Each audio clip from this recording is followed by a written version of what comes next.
for a business owner, freelancer, a service provider.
Hello, Vonto.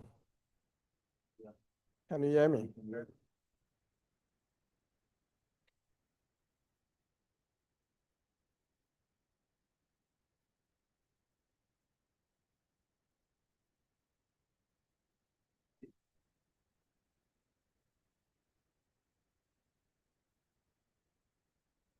Mhm.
Um,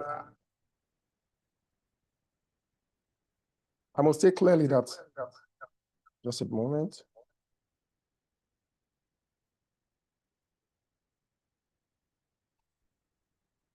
Well, I must say clearly that a lot of businesses, some of the businesses that were here last time, 2 weeks ago, they've reached out to us, and we've worked a lot of businesses, and I'm seeing that Nigerians now and a lot of young Nigerians are really setting up structure for their business, because everywhere I go now, like our message is resonating, that I see other programs, I see other business classes that talk about structure, and that is the key for us to move from where we are to where we should be. So I welcome you today. Today we're talking about scaling your business. A lot of businesses are there. They are big businesses. They think they are selling and every other thing, but they can't scale. Many Nigerian businesses cannot scale. So that's the challenge we have, and that's what we want to talk about today. So I want you to pay attention, but be rest assured also that after this webinar, we're going to send these materials to you so that you can go back to it and read. The challenge is not that Nigerian entrepreneurs don't work hard. In fact, they are among the hardest working people in the world, really. Because I always remember a man that had a block industry close to my house. By 6 a.m. is awake, 7 a.m. is there till late in the night.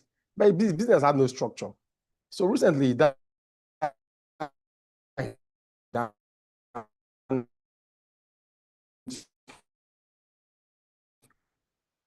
really was there. Lots of players in Lagos. There's no scaling to that. It's just personal to you, and that's not a way for a business to grow, and that's not a way for you to also, the business owner, to do business. Because in that case, you are working in the business, you are working so hard, but the result you are seeing is very few. So The real problem is that many businesses were never designed to grow. As businesses expand, their weaknesses become more obvious. Growth simply magnifies whatever already exists. So we'll look at some of the reasons in today's program. A familiar story is here by way of introduction. Imagine two women selling chin-chin. In 2019, both of them started from their kitchens. Both made delicious products. Both had loyal customers. But 5 years later, one still wakes up every morning to fry, package, answer WhatsApp messages, collect payments and everything at this stage. But the other one has moved on. If she falls sick for 1 week, really, the business stops. We all know the people that sell akara. This akara business, you have a lot of people that sell akara. If they don't come out, there's nothing else. The woman is not around, she's not around, nothing happens. So nobody is there for that business. But the other woman now supplies supermarkets, employs 10 staff, has distributors across Lagos, receives orders through a website, and spends more time planning than frying. So look at the interesting thing. They both started the same way. The difference was not hard work, it was structure. That is what scaling is. Scaling is not working longer hours, really. Scaling is building a business that continues to grow without depending entirely on you. We see these plantain chips they sell in traffic. They say bakery. That one when we were younger, they call it bakery. People are packaged it, people are taking it abroad, people are taking them to many places because they have a structure. So that is the key thing. So it's not the one that works hardest that succeeds, it's the one that has a structure, because the structure will help you automate your business, will help your business move and grow even without you. So what does it mean to scale? Many Nigerians think scaling means I open another shop, I have 10 branches. Oh, the guy has succeeded, he has 10 branches, 20 branches. But the 20 branches might not be profitable because you've not even mastered one, let alone opening 20. Oh, I bought another machine, I employed more people. Those are signs of growth. They are not necessarily scaling, because we all know businesses here that, oh, the man had many shops, so had this, so what happened? They say spiritual. It's not spiritual, it is structure and being able to scale. The business was not able to scale. So by the time he spread himself out too thin with branches everywhere, then maybe you have people stealing in one branch, someone doing this in one branch. Before you know, the whole house comes crashing down. So the simple definition of scaling is increasing your income without increasing your stress at the same rate. Or your business begins to work for you instead of you working for your business. So imagine having 10 branches and you run up and down. Oh, I'm so busy. Oh, they say this man is so busy. Oh, then next thing, he has high blood pressure. Next thing, he can't work again. So scaling is that you have set up those systems that your business can work without you. Look at MTN all over Nigeria. Do you see the MD running up and down? Hey, Ikeja Alpha, nobody does that. You will die. So that is what scaling. They've been able to scale. They have the structure and the systems in place that from where they are in their head office in Lagos, they can monitor what is happening in all the branches all over. And from South Africa, where they have their parent company, they can monitor what is happening globally. So that is the kind of thing we talk about scaling. Scaling is not rocket science. It is what you need to do as a business owner. Most Nigerian businesses, SMEs, struggle to scale. And the scaling, like we said, is not difficult because Nigerians don't work hard. No. It is difficult because many businesses were never designed to grow. So after working in many SMEs, these patterns have come up. So the owner is the business, really. So a business that the owner is the business, that business cannot grow. I'm Mama and Kiru, I fry this akara. No other person fries but me. How would that business grow? The day you come, and Mama and Kiru is not there, you will not buy the akara. A barbering salon that, oh, one man is the one cutting them. That's the guy that is your guy. If he's not there, you are not going to cut your hair. And if he's not around, he closes the shop. Like my own barber, when he's traveling for 2 weeks, the place is closed. So that business has not scaled. So when the owner is the business, that the owner is the one that sells. The owner is the one that replies WhatsApp messages. He's the one that keeps the books. He's the one that delivers. He approves every decision. So when you remove the owner, everything stops. That's not a business, that's self-employment, basically. So that's probably the biggest challenge I see among SMEs, where owner is everything. Salesperson, customer service officer, operations manager, everything all in one. So if that owner stays away for a month, that business will not work. Customers will not be served. That is the end of that business. So if removing the owner causes everything to stop, then it's not a business, it's just self-employment. I love people like self-employment. They say, I run my own thing. Guys, just move from another employment to another one, even the one that is more stressful than the one you were working in before. Then you have a repeatable process. Processes should be able to repeat themselves. Okay, a ShopRite or whatever, they have a repeatable process. You open your shop, you know what it is that these are the systems in different departments. You don't have that. Every customer is treated differently. Every staff member works differently. Nothing is documented. So as the business grows, confusion grows. So you come to a place, you sell like around 5,000 to Caleb, you sell 2,000 to John, you sell this one to this one. There's no process. Nobody knows anything. There's nothing documented. People come to work for you. There's no SOP. They don't even know how the system works there. So that is not, that business cannot scale. It can't. So every employee cannot just say, oh, this is why I do my own thing. That's why I do my, no, it can't work that way. If you go to, I keep using MTN. You go to MTN in Lagos and MTN in Benin. You want to retrieve your SIM, it's the same process. Isn't it?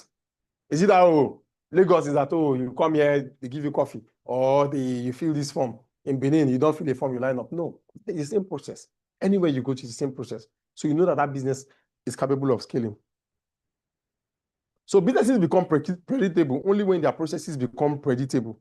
Systems are the ones that create consistency, and consistency is what builds customer confidence. That's the key thing.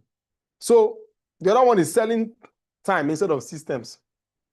A fashion designer can only sew so many clothes. So a fashion designer can only sew so many clothes. A consultant can only attend to so many meetings. Eventually, time becomes the limit. So you are the only fashion designer, you are sewing so many clothes, you can only do so much. Only you. A consultant, I'm just one consultant, I can only do so much. You don't have a system in place that can replicate. Okay, for instance, look at a Nike or all these designers, TM Lewin. Can they have just one tailor there? No, there's a system. So whether you live or not, they have their systems already, they have their sketch, they have their designs, that when anybody comes in there, they know that this is the design, and you continue to produce that way. But if it's when John sews, that's the only time it's good. So that's when you see this, what I ordered against what I got and all the rest. Because that is it. So also some restaurants, you don't have a recipe. Why do restaurants have recipes? So that they can have a system and a structure. You come today, the day Yinka cooks is the best day. But when you go to that same restaurant, the next time you say, the goosey not taste like the one I chopped last time. Oh. They say, that woman will cook and me travel, or you don't come up for this place. Then you have a problem. That business cannot scale.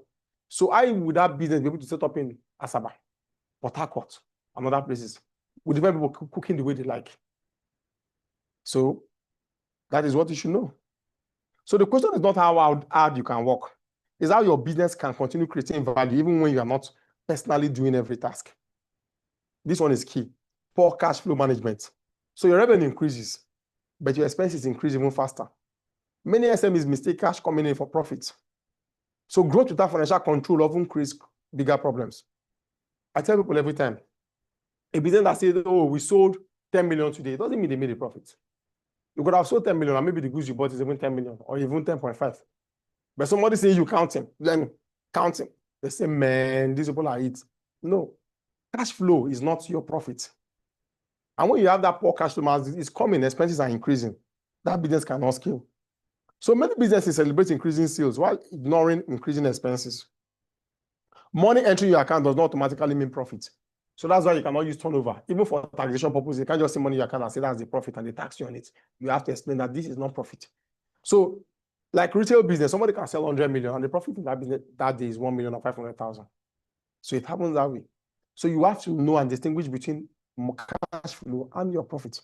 So without proper financial control, growth can actually create bigger financial problems instead of solving them. So I know a lot of Nigerian businesses, like I see real estate companies, you've not really made profit. You're already doing promo, the owner is buying this car and every other thing.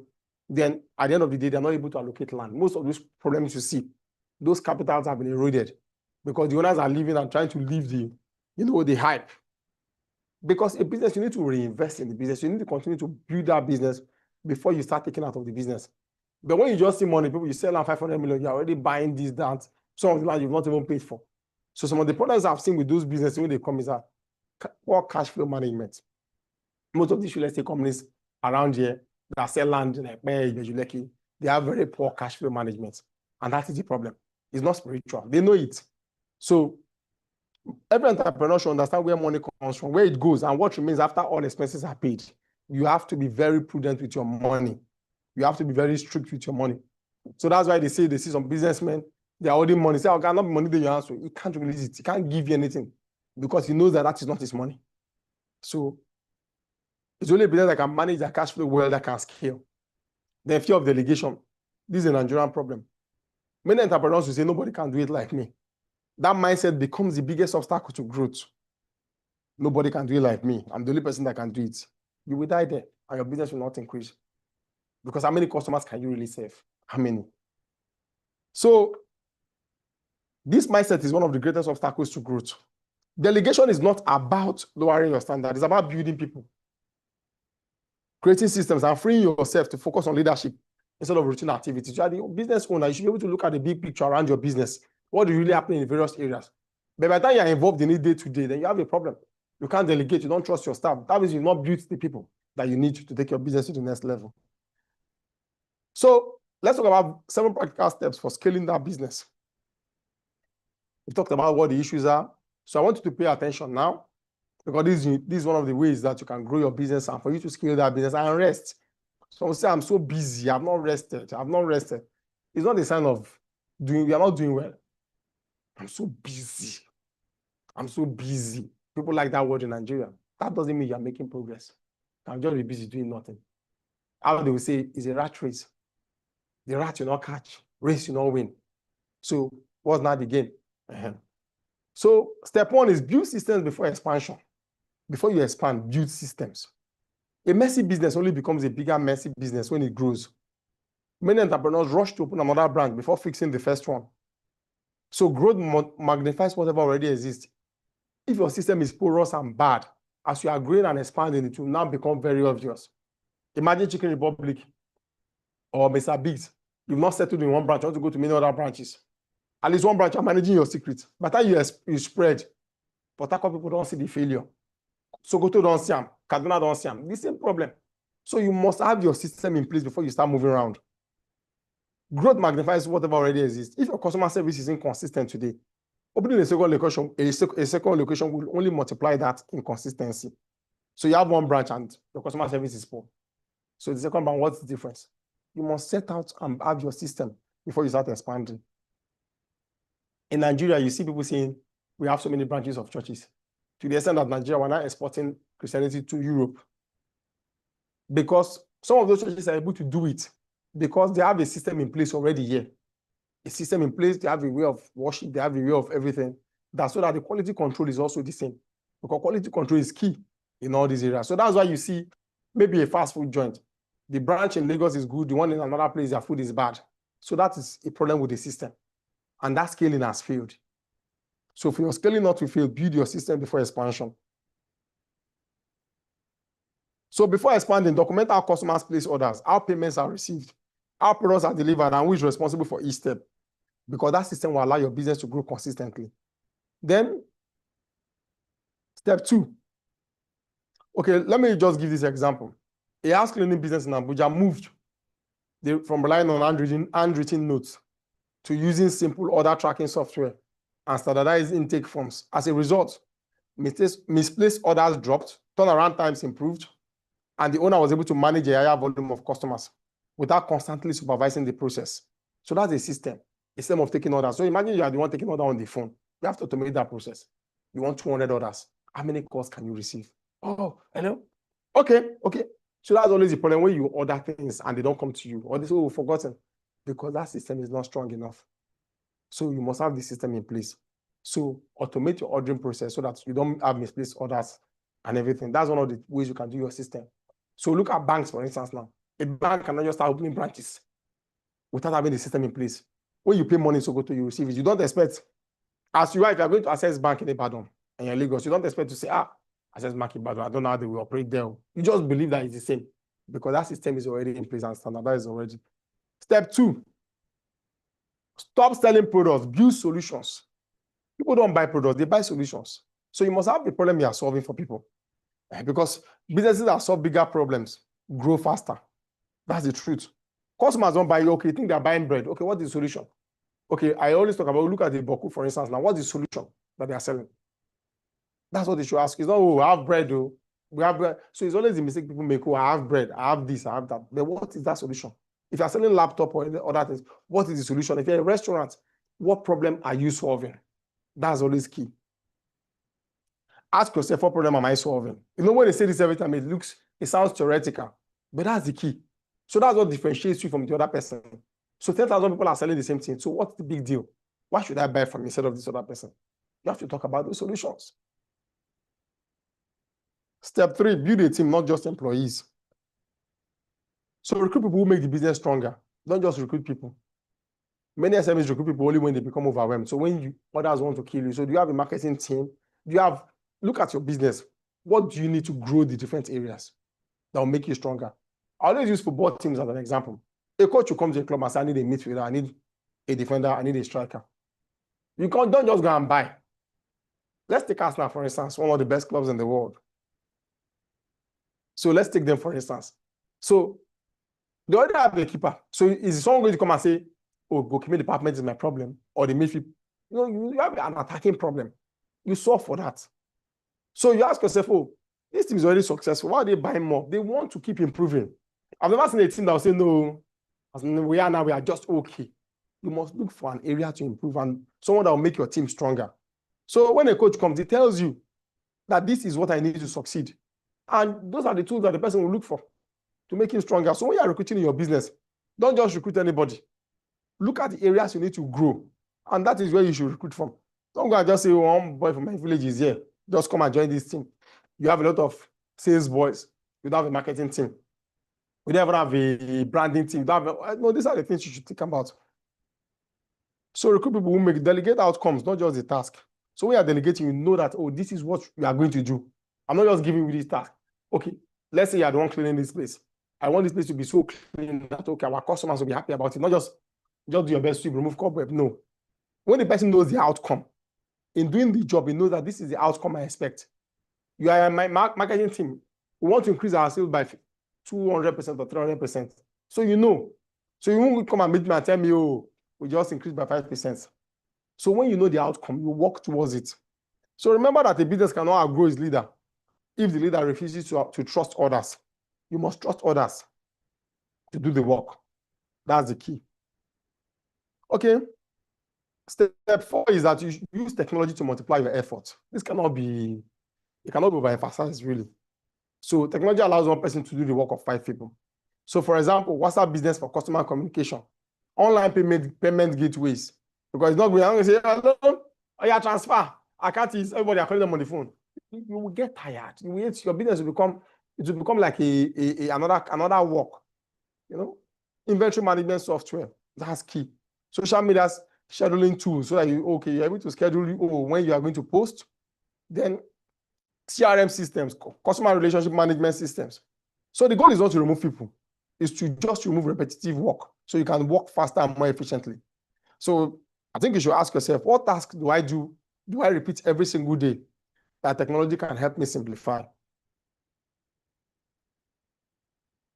So the step 5 is that you create multiple revenue streams. So for a business, it's not enough to say this is where we are headed. No. A healthy business does not depend on only one single source of income. So for example, a fashion designer can do bespoke tailoring. People come, oh, I take your size, you bring your cloth, I know this is it. I can do ready to wear. Ready to wear is key. You must explore that market in Nigeria, because how many people are going to wait? I'm going for something tomorrow. I need to buy something now. Then styling consultations, online sewing classes, So you have to diversify. In Yoruba, I keep saying, they say, Onokon Waja. You can't just take one road. There's no market that is just one way that leads to the market. Different routes that lead to the market. So anybody that said, I'm here, you will die there. Look at the hairdressing business. These people that are doing this thing is fading. More people are going to learn how to do wig, style wig, and all those things. Because most people are not even wasting their time to say, I'm retouching, I'm doing this. You just get a wig and do. So if you don't know how to do all those things with wigs, you will go hungry. So that's why, for a tailoring business, this is what you should do. Well, it's cool. Just even look at churches now. They rent out their halls for events. The economy is not smiling. I'm not going to sit down and leave dormant assets. Your business is just dormant. Oh, somebody comes and says, do you have this? No, this is the only thing we do. It can't work that way.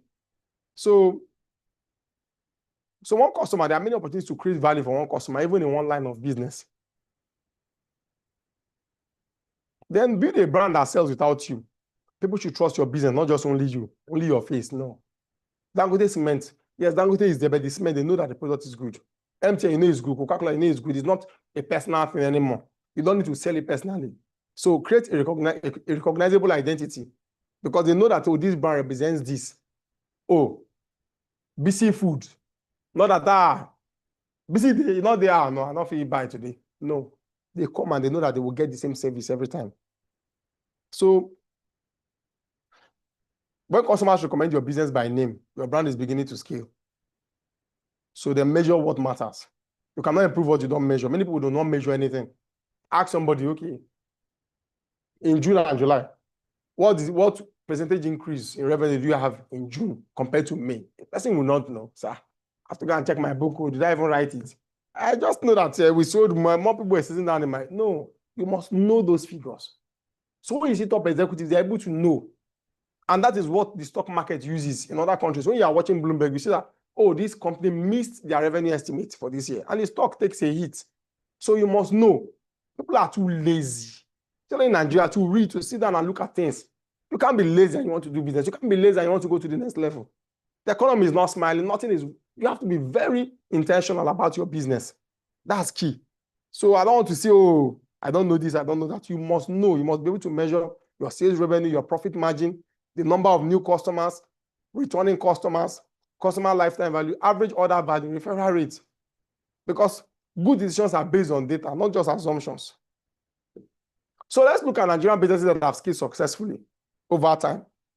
So these businesses demonstrate that scaling is possible in the Nigerian market by solving clear customer problems, building systems, and adapting to changing consumer behavior. Chicken Republic. It started as a quick service restaurant, and then it has expanded nationwide by standardizing their recipes, just like I talked about. So you don't expect to eat chicken, their meat pie in Lagos, and say, that's in Lagos meat pie with the cocoa, the one in Sokoto Nobia, or the one in Asaba.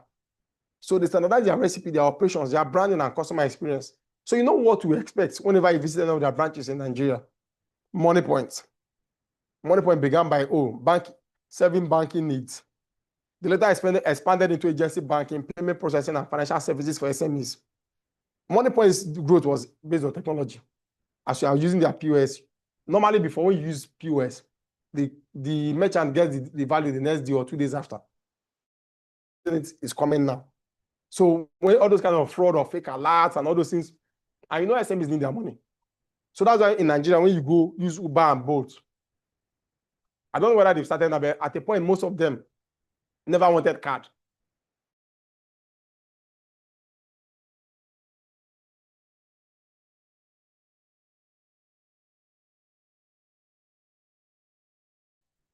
So they solved the widespread problem. Access to reliable financial services. Many people do not even go to the banks again. Go to bank for what? All the POS agents, they use more or less Money Points, or you see some with OP. So the place restaurant, I know it started from a single restaurant, now is a recognized hospitality brand. Zaron Cosmetics, Cold Stone. So the Cold Stone in Lagos, you don't expect that the Cold Stone in Ibadan, their ice cream will be like Kuno. You don't expect it. It's the same brand, the same standardized brand. So that is scaling. So every business, you have to assess yourself. You know, sometimes you have to tell yourself the truth. When somebody is talking to you, you go back home and look at it and say, how does this apply to me? Because I know that many of your businesses are not skilled and you've not done it in a way that it can scale. But the time for you to do that is now. So self-assessment. Rate your business really from first to needs improvements. That's number 1. Then to 5 to excellence. Rate it.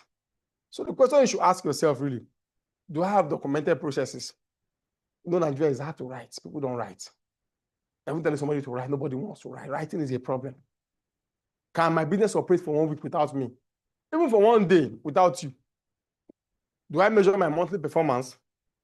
Do I use technology effectively? Do I have multiple streams of income? Is my brand known for something specific?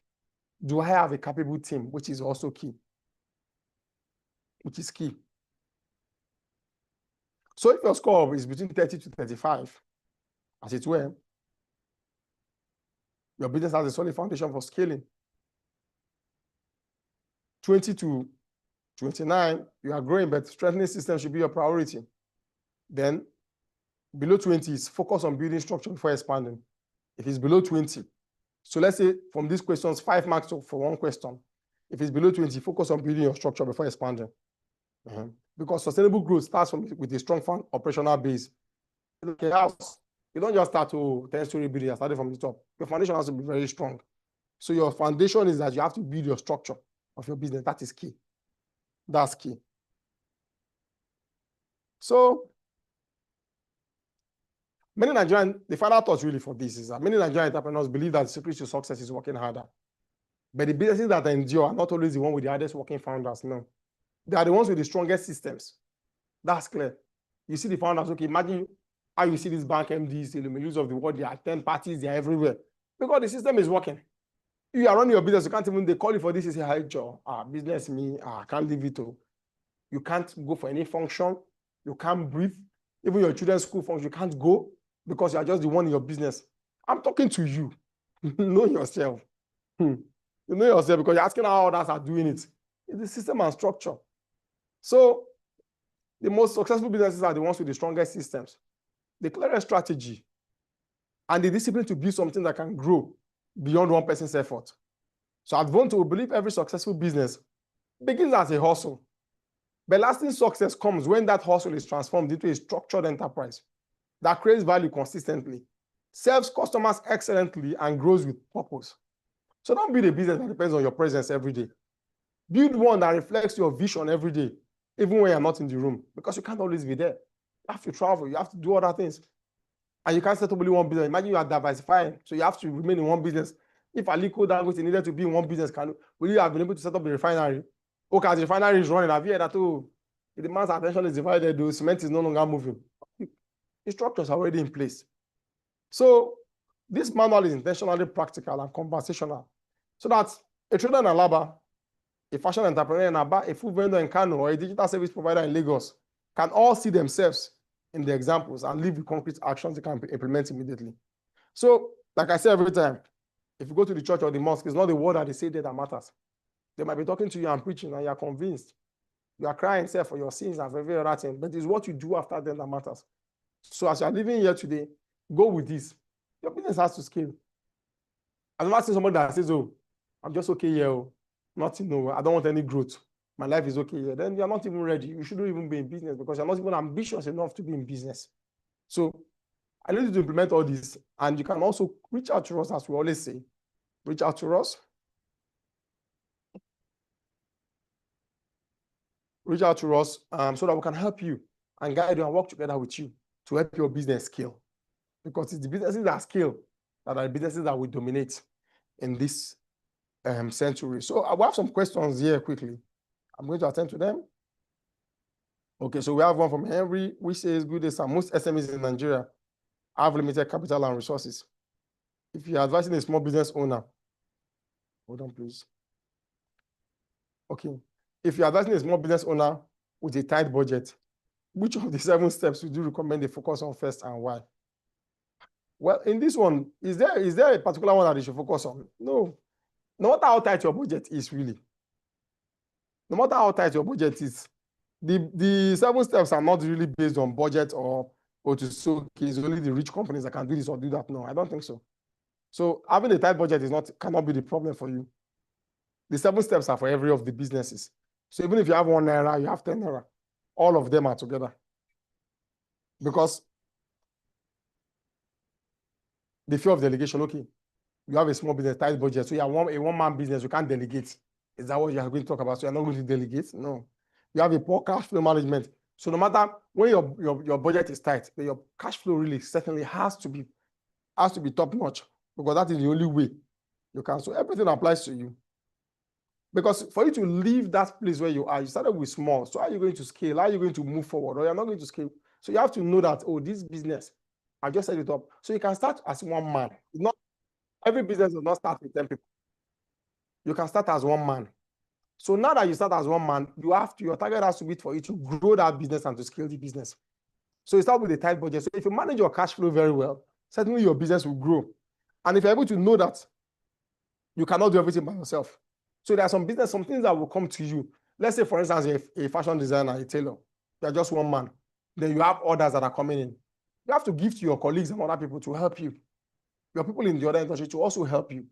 That's the way it has to be. Because you can't say, oh, because your budget is tight, you have to sew them by yourself because you're the only tailor. So there are people in your vicinity, people you can outsource to at that point. Nobody will know whether it's you or someone else. You understand? So you're able to get more orders, and that's the only way you can leave that your tight budget situation that you are in. Poor cash flow management, clearly, fear of delegation, you must delegate. And in delegating, because you don't have the staff, you give to other tailors to sew for you and to help you do that. Then, so I think all of them applies to everybody, no matter where you stand. That's the clear thing. Because you have to measure what matters. So, one-man business, tight budget, you have to keep measuring to know whether you're making progress or not. You have to build a brand that sells without you. And in that case, for instance, now you're able to outsource. So if you know you are going to outsource, then even when you're not around, people are doing the work, but you have the distance. Nobody knows. In most cases that you give tailors, you don't even know who sews it at the end of the day. Somebody comes to your house, takes your measurement, you don't know whether it's the one. In Nigeria today, most times it's not the person. He goes, has a bunch of tailors that he gives to. He doesn't even have his business. So that's another way that these guys do business. You understand? The Amazons of the world, is it that they hold all the inventory? No. Inventories and other vendors come up. So when you know you don't have the resources, then you have to leverage on other people to be able to deliver that service. So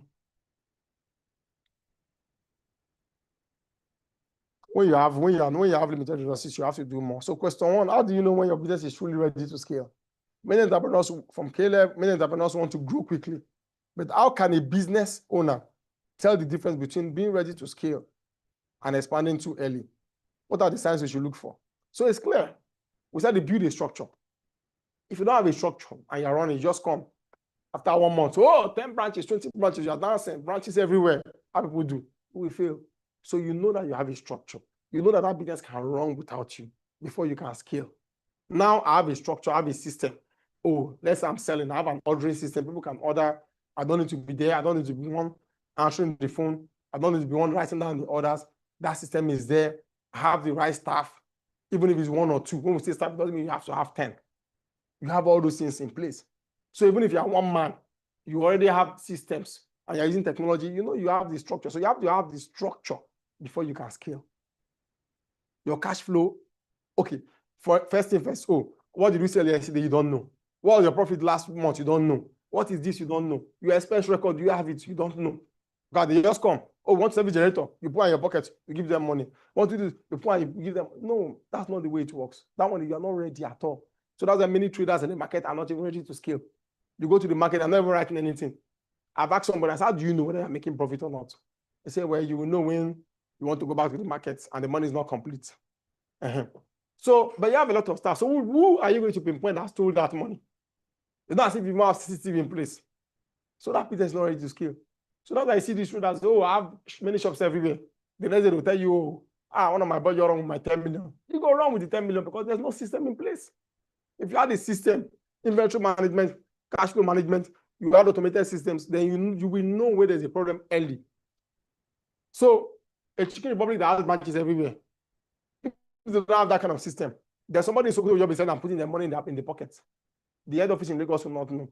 So if you don't have the structure, your structure is not solid, you know that you're not ready to scale. So you don't have to just be too quick. You can be in one branch, set up only one this thing for 10 years and be there. Whereas some people can grow fast. Like a Money Point is all over Nigeria now because you're able to set up the system, leveraging on technology to scale. So, yeah, a question here. Okay, hello. My question is still as regards one of the examples you gave with Chicken Republic. I'm just saying this because I know some entrepreneurs or some skilled workers do have this fear of transferring of their skills to maybe their employees or their employees or trainees or so, because they know those skills. Once you have those skills, for instance, the Chicken Republic one, if their chef there or the people that are in the kitchen there gets to know the recipe, there are chances that he could use that recipe to open their own restaurants, or maybe use certain skills taught to start up their own business outside of yours. So in situations like that, are there ways to prevent such instances? Well, thank you very much. This is why, in an employment contract, you have all these issues about intellectual property. You have the issue of confidentiality. You have the issue of intellectual property. So it's not just Chicken Republic. So if you look globally now, you see maybe a Tesla. I know when they are doing this driverless car, I've seen Google or there's one company called Autonomous. There are people that were there for their own driverless car, went to Tesla, and they said, oh, they took trade secrets there and they brought legal action. So you have to have those processes. So because you really need to prove. So if, for instance, somebody was working in your kitchen and clearly the person cannot cook without knowing the measurement and whatever, the person must know it. There's no how you're going to do it. So even if the person does not have a document for it, like a Coca-Cola, they say, oh, Coca-Cola recipe is hidden somewhere. But somebody working in Coca-Cola over time, we know what it is and how they do this, how many this and they measure whatever ingredients that they need. So the person knows it. So if you think the person is living with your recipe to set up another business, then you're able to prove it. So that's why you need to have employment contracts. That's part of the structure. Not just people will just come to your organization, you put them, you just sit down there as casuals. Have employment contracts. In it, you have it as intellectual property, all the information you gather while you're in employment, including recipes. For instance, for a Chicken Republic, for instance, you have to put it there that they belong to us, not you. So we don't expect you to transfer it. So because it is easy to see, if Chicken Republic has a Yamarita or whatever, then somebody will go somewhere. You now know when that business also starts Yamarita, and it's the same. You know that this is it. These things have not been tested in Nigeria. We think it's not, but the laws are there. We've just not used them. So you cannot take somebody's intellectual property, which is a recipe, and go and transfer to another person. Then you're liable for it. So that's a way to protect yourself. So, and that is the structure. You have contracts with your vendors, you have contracts with your staff, you have contracts with everybody, and you ensure that those contracts are well written. Don't just also do it yourself. You download one form online and you write and you think that is it. So that's the issue about being ready to scale, having those structures in place. So in the absence of any other question, I think we've come to the end of today's Vonto Business Clinic. We've been coming your way this past month. And I'm sure that with this, a lot of businesses will scale. All we've talked about is from hustle to structure. And the clear thing is that you must have a structure. Your business must be structured for you to grow in Nigeria. You can't continue this scattergun approach. You can't continue, I'm counting money. Counting money is not profit from what you've seen. So for you to scale, the first thing is structure, and that's the most important thing. So reach out to us. I will also send these materials to you. Reach out to us so we can also help you build your business and help your business develop the structure and the system it needs to scale. Thank you very much.